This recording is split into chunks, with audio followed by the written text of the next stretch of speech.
ಯೇಸು ಕ್ರಿಸ್ತನ ಮಧುರವಾದ ನಾಮದಲ್ಲಿ ನಿಮ್ಮೆಲ್ಲರಿಗೂ ಸ್ತೋತ್ರ. ಎಲ್ಲರೂ ಚೆನ್ನಾಗಿದ್ದೀರಾ?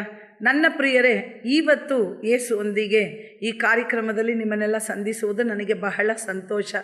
ನಾವೆಲ್ಲರೂ ಯೇಸಪ್ಪನ ಕೊಂಡಾಡ್ತೇವೆ. ಯಾಕೆ ಗೊತ್ತಾ? ಏಸಪ್ಪ ಅಂತ ಹೇಳುವಾಗ ಒಂದು ಸಂತೋಷ ಬರ್ತದೆ ನೋಡಿ ಹೃದಯದಲ್ಲಿ. ಏಸಪ್ಪ ಅಂತ ಕರೆದು ನೋಡಿ, ಯೇಸುವೆ ಅಂತ ಕೂಗಿ ನೋಡಿ, ಆ ಸಂತೋಷ ಬರ್ತದೆ ನನ್ನ ಪ್ರಿಯರೇ. ಏನಕ್ಕಾಗಿ ಆ ರೀತಿಯಾಗಿ ಬರ್ತದೆ? ಯಾವ ರೀತಿಯಾದ ಅದ್ಭುತ ದೇವರು ಏಸಪ್ಪ ಅನ್ನೋ ಒಂದು ಹೆಸರಲ್ಲಿ ಇಕ್ಕಿಬಿಟ್ಟಿದ್ದಾರೆ, ಅವರ ರೂಪದಲ್ಲಿ ಇಕ್ಕಿದ್ದಾರೆ, ಅವರ ಜನನದಲ್ಲಿ ಇಕ್ಕಿದ್ದಾರೆ. ಬನ್ನಿರಿ ನೋಡೋಣ ನನ್ನ ಪ್ರಿಯರೇ. ಮತ್ತೇಯು ಬರೆದಂಥ ಸುವಾರ್ತೆ ಪುಸ್ತಕ, ನಾನು 20ನೇ ವಚನದಿಂದ ನಾನು ನಿಮಗೋಸ್ಕರ ಓದುತ್ತೇನೆ.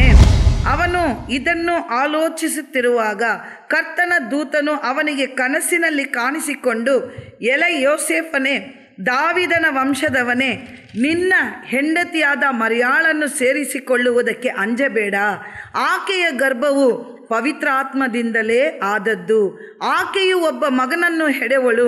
ನೀನು ಆತನಿಗೆ ಯೇಸು ಎಂದು ಹೆಸರಿಡಬೇಕು, ಯಾಕೆಂದರೆ ಆತನು ತನ್ನ ಜನರನ್ನು ಅವರ ಪಾಪಗಳಿಂದ ಬಿಡಿಸಿ ಕಾಯುವನು ಅಂದನು.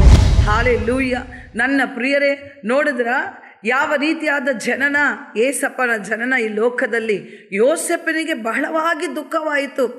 ಅವನಿಗೆ ನಿಶ್ಚಯವಾಗಿತ್ತು ಮರಿಯಾಳೊಂದಿಗೆ. ಆವಾಗ ಅವರಿಬ್ಬರು ಸೇರಿ ಬರುವುದಕ್ಕೆ ಮುಂಚಿತವಾಗಿ ಅವನು ಕಂಡು ಬಂದಿತ್ತು ಮರಿಯಾಳು ಗರ್ಭವಾಗಿದ್ದಾಳೆ ಅಂತ ಹೇಳಿ.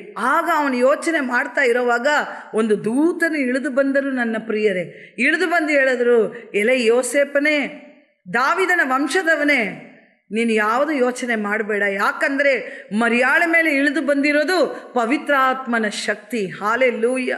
ಏಸಪ್ಪ ಜನನ ಯಾಕೆ ಗೊತ್ತಾ? ತುಂಬ ಅದ್ಭುತ. ಪವಿತ್ರಾತ್ಮನ ಶಕ್ತಿಯಿಂದ ಹುಟ್ಟಿದವರು ನನ್ನ ಪ್ರಿಯರೇ. ಪವಿತ್ರಾತ್ಮನ ಶಕ್ತಿಯಿಂದ ಹುಟ್ಟಿದಿಂದಲೇ ತಂದೆಯಾದ ದೇವರು ಹೇಳ್ತಾರೆ ಯೋಸೇಫನಿಗೆ, ನೀನು ಯೇಸು ಅಂತ ಹೆಸರಿಡಬೇಕು. ಯಾಕಂದರೆ ತನ್ನ ಪಾಪಗಳಿಂದ, ಅವರವರ ಪಾಪಗಳಿಂದ ರಕ್ಷಿಸುವುದಕ್ಕಾಗಿ ನಾನು ಕೊಟ್ಟಿರುವಂಥ ಮಗನು ಅಂತ ನನ್ನ ಪ್ರಿಯರೇ. ಅದಕ್ಕೆ ಯೇಸುವಿನ ಜನನ ಒಂದು ಅದ್ಭುತವಾದ ಜನನ. ಯೇಸುವಿನ ಜನನ ಪವಿತ್ರ ಆತ್ಮದಿಂದ ತುಂಬಿ ಬಂದಿದ್ದಂಥ ಜನನ. ಅದಕ್ಕೆ ಆ ಯೇಸು ಅಂತ ಕರೆದ್ರೆ ಒಂದು ಸಂತೋಷ ಬರುವುದು, ಮತ್ತು ಏಸಪ್ಪ ಅಂತ ಕರೆದ್ರೆ ಒಂದು ಬಿಡುಗಡೆ ಬರುವುದು ನನ್ನ ಪ್ರಿಯರೇ. ನೋಡಿ, ಒಬ್ಬೊಬ್ಬರು ಹುಟ್ಟುವಾಗ ಅವ್ರು ಹೇಳ್ತಾರೆ, ನೋಡಿ ಈ ಮಗನಿಂದ ನಿಮ್ಮ ಕುಟುಂಬಕ್ಕೆ ಒಳ್ಳೆಯದಾಗ್ತದೆ, ಈ ಮಗನು ಹುಟ್ಟಿರೋದ್ರಿಂದ ನಿಮಗೆ ಈ ಅದೃಷ್ಟ ಬರ್ತದೆ ಮತ್ತು ಈ ಒಳ್ಳೆಯದಾಗ್ತದೆ, ನಿಮ್ಮ ಕೆಲಸದಲ್ಲಿ ನಿಮ್ಮ ವ್ಯಾಪಾರದಲ್ಲಿ ಈ ಮಗುವಿಂದ ನಿಮಗೆ ಒಳ್ಳೆಯದಾಗ್ತದೆ. ಯೇಸು ಅನ್ನೋ ಮಗು ಈ ಲೋಕದಲ್ಲಿ ಹುಟ್ಟಿದ ನಿಮಿತ್ತವಾಗಿ ಎಲ್ಲರ ಪಾಪಗಳು ಪರಿಹಾರವಾಗ್ತದೆ ನನ್ನ ಪ್ರಿಯರೇ. ಯಾರ ಪಾಪಗಳು ಅಂತ ಕೇಳ್ತೀರಾ? ಯಾರೆಲ್ಲ ಆ ಏಸಪ್ಪನ ಕರೀತಾರೋ, ಏಸಪ್ಪ ನೀವು ಈ ಲೋಕದಲ್ಲಿ ನನ್ನ ಪಾಪವನ್ನು ಕ್ಷಮಿಸುವುದಕ್ಕಾಗಿ ಬಂದಿದೆಯಲ್ಲ ಸ್ವಾಮಿ, ನನ್ನನ್ನು ಕ್ಷಮಿಸಪ್ಪ, ನನ್ನ ಪಾಪಗಳನ್ನು ತೆಗೆದಾಕಪ್ಪ ಅಂತ ಕೇಳಿಕೊಳ್ಳುವಂಥ ಒಬ್ಬೊಬ್ಬರ ಪಾಪವು ದೇವರು ಕ್ಷಮಿಸ್ತಾರೆ ನನ್ನ ಪ್ರಿಯರೇ. ಅದನ್ನೇ ಯೋಸೇಫಿಗೆ ಹೇಳ್ತಾರೆ, ನೀನು ಮರಿಯಾಳನ್ನು ಸೇರಿಕೊಳ್ಳುವುದಕ್ಕೆ ಅಂಜಬೇಡ. ಯಾಕಂದರೆ ಯೇಸು ಅನ್ನೋ ಮಗು ಹುಟ್ಟುವುದು ಅದು ಪವಿತ್ರಾತ್ಮದಿಂದ ಹುಟ್ಟುವುದು. ಪವಿತ್ರಾತ್ಮನ ಶಕ್ತಿ ಯೇಸುವಲ್ಲಿ ಇರೋದು ಮುಖಾಂತರವಾಗಿ ಈ ಲೋಕದಲ್ಲಿ ಪಾಪ ತುಂಬಿರುವಂಥ ಒಂದೊಂದು ವ್ಯಕ್ತಿಯು ಏಸಪ್ಪ ಅಂತ ಸ್ವೀಕರಿಸಿಕೊಳ್ಳುವಾಗ ತನ್ನ ಪಾಪದಿಂದ ಬಿಡುಗಡೆ ಕೊಡುವಂಥ ನಾಮವೇ ಯೇಸುವಿನ ನಾಮ.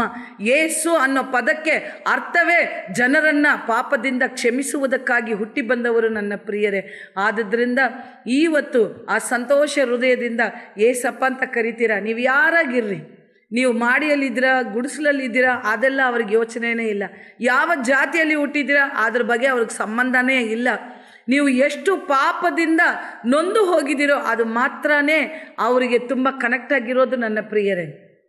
ನೀವು ಕೇಳಿಕೊಂಡ್ರೆ ಸಾಕು, ಏಸಪ್ಪ ಅಪ್ಪ ನೀವು ಹುಟ್ಟಿ ಬಂದಿರುವಂಥ ಅಪ್ಪ ಆ ಅದ್ಭುತ ಕಾರ್ಯವನ್ನು ನನ್ನ ಪಾಪದಿಂದ ಕ್ಷಮಿಸು ಸ್ವಾಮಿ, ನನ್ನ ಪಾಪದಿಂದ ದೂರ ಮಾಡಪ್ಪ, ನನಗೆ ರಕ್ಷಣೆ ಕೊಡಪ್ಪ ಅಂತ ಕೇಳಿಕೊಂಡ್ರೆ ಸಾಕು. ದೇವರು ಭಯವನ್ನು ತೆಗೆದಾಕುವರು ನನ್ನ ಪ್ರಿಯರೇ, ಪಾಪದಿಂದ ದೂರ ಮಾಡುವರು. ಬನ್ನಿರಿ ಪ್ರಾರ್ಥನೆ ಮಾಡೋಣ. ಒಬ್ಬೊಬ್ಬರ ಪಾಪವನ್ನು ದೇವರು ತೆಗೆದಾಕಿ ಅವರು ಸಮಾಧಾನವನ್ನು ನಿಮಗೆ ಕೊಡಲಿ.